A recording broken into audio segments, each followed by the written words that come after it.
Hello friends, എല്ലാവർക്കും സുഗമോ ദേവി സീരിയലിൻ്റെ latest എപ്പിസോഡിൻ്റെ വിശേഷങ്ങളിലേക്ക് സ്വാഗതം. അങ്ങനെ സിദ്ധു ആണെങ്കിൽ SPയെ വിളിച്ചിട്ട് എൻ്റെ മകനെ കാണാതായിട്ട് ദിവസങ്ങൾ കുറേ ആയെന്നും ഇതുവരെ അന്വേഷണത്തിൽ ഒരു പുരോഗതിയും ഉണ്ടായിട്ടില്ല. DYSP ഐസക് കുരുവിളയ്ക്കും ഇതിൽ സ്വാർത്ഥ താല്പര്യമുണ്ട്. നന്ദനെ കണ്ടുപിടിക്കില്ല എന്ന്. എൻ്റെ പരാതിയിൽ ഒരു നീക്കുപോക്കും ഉണ്ടായില്ലെങ്കിൽ മുൻ MLA എന്ന കുപ്പായി മഴിച്ചുവെച്ച് ഞാൻ എൻ്റേതായ വഴി നോക്കും എന്നെല്ലാം സിദ്ധു പരാതിപ്പെടുമ്പോൾ സാറ് സമാധാനമായിട്ടിരിക്കെ സാറിൻ്റെ മകനെ കണ്ടെത്താനായിട്ട് ഉടനെ തന്നെ നടപടി സ്വീകരിക്കും എന്ന് തന്നെ SP പറയുന്നു. തുടർന്ന് SP ഐസക്കിനെ വിളിപ്പിക്കുന്നു. എന്നിട്ട് ഹോം മിനിസ്റ്റർ താൻ പറഞ്ഞു കഴിഞ്ഞാൽ എന്തും അനുസരിക്കുമെന്ന് താൻ എല്ലാവരോടും പറയുന്നുണ്ട് എന്നറിഞ്ഞു. ഏതായാലും തന്നെക്കുറിച്ച് നെഗറ്റീവ് റിപ്പോർട്ടാണ് വന്നുകൊണ്ടിരിക്കുന്നത്. ഒരു സ്ഥലം മാറ്റത്തിൻ്റെ എല്ലാ ലക്ഷണവും കാണുന്നുണ്ട് എന്നെല്ലാം പറയുമ്പോൾ സാറേ ചതിക്കല്ലേ എന്ന് പറയുന്നുണ്ട് ഐസക്ക്. MLAയുടെ ഭർത്താവിനെ കണ്ടെത്തിയിട്ട് മതി ഇനി സംസാരമൊക്കെ. എത്രയും പെട്ടെന്ന് തന്നെ ഏൽപ്പിച്ച ജോലി പൂർത്തിയാക്കണമെന്ന് തന്നെ SP ഐസക്കിന് കർശന നിർദ്ദേശം നൽകുന്നു. പിന്നീട് കെവിനോട് ഐസക്ക് കാര്യങ്ങളൊക്കെ പറയുന്നു. എല്ലാം നിർത്തേണ്ടി വരും എന്നാണ് തോന്നുന്നത്. എൻ്റെ തൊപ്പി വരെ തെറിക്കുന്ന ലക്ഷണമാണ് കാണുന്നത്. ദേവിക നന്ദനെ കണ്ടുപിടിക്കാൻ വേണ്ടിയിട്ട് അത്രയ്ക്ക് പ്രഷർ ചെലുത്തുന്നുണ്ട് എന്നെല്ലാം പറയുമ്പോൾ കെവിനും അത് കേട്ട് വല്ലാതെ തന്നെ പേടി പിടിക്കുന്നുണ്ട്. പിന്നീട് അരുന്ധതി ദേവികയെ വിളിക്കുന്നു. ദേവിക എൻ്റെ മകനെ വിട്ടുതരണം, നീയല്ലേ അവനെ ജീവിതത്തിലേക്ക് തിരികെ കൊണ്ടുവന്നത് എന്നെല്ലാം പറയുമ്പോൾ എന്നിട്ട് അവൻ എന്താണ് എൻ്റെ ഭർത്താവിനോടും വീട്ടുകാരോടൊക്കെ ചെയ്തത്? എത്രയും പെട്ടെന്ന് നന്ദു എവിടെയുണ്ടെന്ന് കണ്ടെത്തി മാഡം എൻ്റെ മുന്നിൽ എത്തിക്കണമെന്ന് പറയുമ്പോൾ നന്ദൻ എവിടെയാണെന്ന് സത്യമായിട്ടും എനിക്ക് അറിയില്ല ദേവികയെ എന്ന് അരുന്ധതി പറയുന്നുണ്ടെങ്കിലും അരുന്ധതി മേഡത്തിന് അറിയില്ലെങ്കിലും കെവിനും ഇസബെല്ലയ്ക്കും എല്ലാം അറിയാമായിരിക്കും എന്ന് ദേവിക പറയുമ്പോൾ അവർക്കും ഒന്നും അറിയില്ല എന്ന് അരുന്ധതി പറയുമ്പോൾ കെവിന് അറിയില്ലെങ്കിലും ഇസബെല്ലയ്ക്ക് അറിയാമായിരിക്കും എന്ന് പറയുന്നുണ്ട് കേട്ടോ ദേവിക.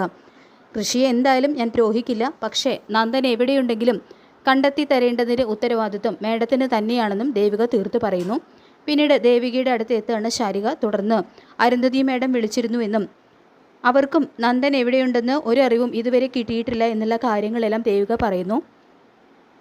അവർക്ക് മാത്രമല്ല ഇസബെല്ലയ്ക്കും കെവിനും ഒന്നും ഇതിന് പുറകിൽ പങ്കില്ലെന്ന് തന്നെയാണ് അവർ ഉറപ്പിച്ച് പറയുന്നത് എന്നെല്ലാം ദേവിക പറയുമ്പോൾ നന്ദേട്ടനെ നമുക്ക് തിരിച്ചു കിട്ടുമോ ചേച്ചി എന്ന് ശാരിക ചോദിക്കുന്നതും എന്താ ശാരി നീ എന്തായി പറയുന്നത് എന്ന് ടെൻഷനോടുകൂടി ദേവിക ചോദിക്കുമ്പോൾ അല്ലേ ചേച്ചി, ഋഷി നമ്മുടെ കസ്റ്റഡിയിൽ ഉണ്ടെന്നാണ് അരുന്ധതി മേഡം വിശ്വസിച്ചിരിക്കുന്നത്. ഋഷിയെ തിരികെ കിട്ടാൻ വേണ്ടിയിട്ട് അരുന്ധതി മേഡൻ നന്ദേട്ടൻ എവിടെയുണ്ടെന്ന് കണ്ടെത്താനായിട്ട് അവരുടേതായ കഴിവിൻ്റെ പരമാവധി ശ്രമിക്കും എന്നുള്ള കാര്യം ഉറപ്പാണ്. എന്നിട്ടും അവർക്ക് അതിന് കഴിഞ്ഞിട്ടില്ലെങ്കിൽ നന്ദേട്ടനെ കൊണ്ടുപോയിരിക്കുന്നത് ഏതോ വൻ ശക്തിയാണെന്ന് വേണം ഉറപ്പിക്കാൻ. നമുക്കാർക്കും അറിയാത്ത മറ്റാരോ ഇതിന് പിന്നിൽ ഉണ്ടെന്ന് തന്നെ ശാരിക ഉറപ്പിച്ചു പറയുന്നു. പിന്നീട് കാണിച്ചിരിക്കുന്നത് നന്ദനെക്കുറിച്ച് ഇതുവരെ ഒരു വിവരവും കിട്ടാത്തതിനെ തുടർന്ന് പ്രഭാവതി എന്നത്തെയും പോലെ പൊട്ടിക്കരയുന്നുണ്ട്. മാത്രമല്ല നന്ദന് വലിയൊരു അപകടം സംഭവിച്ചു എന്ന് പ്രഭാവതി ദുസ്വപ്നവും കണ്ടിരുന്നു. അപ്പോൾ എല്ലാം കൂടി ആലോചിക്കുമ്പോൾ ദുഃഖം താങ്ങാനായിട്ട് കഴിയുന്നില്ല കേട്ടോ പ്രഭാവതിക്ക്. പിന്നീട് കാണിക്കുന്നത് നന്ദനാണെങ്കിൽ പ്രകാശിൻ്റെ തടവറയിൽ നിന്നും രക്ഷപ്പെടാനായിട്ട് ഒരു ശ്രമം നടത്തുന്നുണ്ട്. പക്ഷേ ഗുണ്ടകളാണെങ്കിൽ നന്ദനെ കൈയോടെ പിടികൂടുകയും ഉപദ്രവിക്കുകയും ചെയ്യുന്നുണ്ട്. അപ്പോൾ ഈ ഒരു സമയം അങ്ങനെ അവരുടെ ആ ഒരു ആക്രമണത്തിൽ നന്ദൻ്റെ വായിൽ നിന്നും രക്തമൊക്കെ ഒഴുകുന്നുണ്ട്. ആകെ അവശ്യ നിലയിൽ കിടക്കുന്നുണ്ട് കേട്ടോ നന്ദൻ. പ്രകാശാണെങ്കിൽ നന്ദനെ വെള്ളമൊക്കെ കൊടുത്ത് നന്ദനെ നോർമലാക്കാനൊക്കെ ശ്രമിക്കുന്നു. തുടർന്ന് എന്തിനാ നന്ദ ഈ ഒരു അതിബുദ്ധി കാണിച്ചത്? നിന്നെ എൻ്റെ ലക്ഷ്യം പൂർത്തീകരിച്ചു കഴിഞ്ഞാൽ നിന്നെ ഞാൻ വിട്ടയക്കാമെന്ന് നിനക്ക് ഞാൻ ഉറപ്പ് തന്നതല്ലേ? നീ ഇപ്പോൾ രക്ഷപ്പെടാൻ നോക്കിയത് കൊണ്ടല്ലേ ഇവർ നിന്നെ കൈകാര്യം ചെയ്തത് എന്നെല്ലാം പ്രകാശ് ചോദിക്കുന്നുണ്ട്. പിന്നീട് ഋഷിയുടെ അടുത്തേക്ക് ചെല്ലാണ് കേട്ടോ പ്രകാശ്. അപ്പോൾ നിങ്ങൾ എന്തിനാ എന്നെ ഇവിടെ കൊണ്ടുവന്ന് ഇവിടെ അടച്ചിട്ടിരിക്കുന്നത്? നിങ്ങളുടെ ലക്ഷ്യം എന്താണ്? അതെങ്കിലും എന്നോട് പറയണം എന്നെല്ലാം ഋഷി ആവശ്യപ്പെടുമ്പോൾ പണമാണെന്ന് പ്രകാശ് പറയുന്നതും എങ്കിൽ അത് നേരത്തെ നിങ്ങൾക്ക് പറയാമായിരുന്നില്ലേ? പണമാണ് നിങ്ങളുടെ ലക്ഷ്യമെങ്കിൽ അതിന് എത്ര കോടിയാണെങ്കിലും എൻ്റെ അമ്മ തരുമെന്ന് പറയുമ്പോൾ എത്ര കാശ് വേണമെന്ന് എനിക്ക് പറയാൻ പറ്റില്ല. എനിക്ക് മുകളിൽ മറ്റൊരു ബോസ് ഉണ്ട്. ഏതായാലും അയാൾ നിന്നെയും നന്ദനെയും നേരിട്ട് കാണാനായിട്ട് ഉടനെ തന്നെ ഇവിടെ എത്തുമെന്ന് പറയുന്നുണ്ട് കേട്ടോ പ്രകാശ്.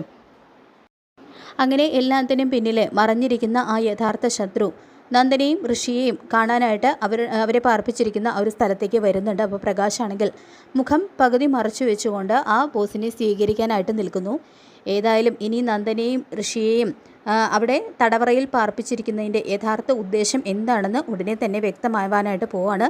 മാത്രമല്ല എല്ലാത്തിനും പുറകിലെ കളിച്ചിരിക്കുന്ന ആ ഒരു വ്യക്തി ആരാണെന്നും ഉടനെ തന്നെ വെളിച്ചത്ത് വരാനായിട്ട് പോകുന്നു.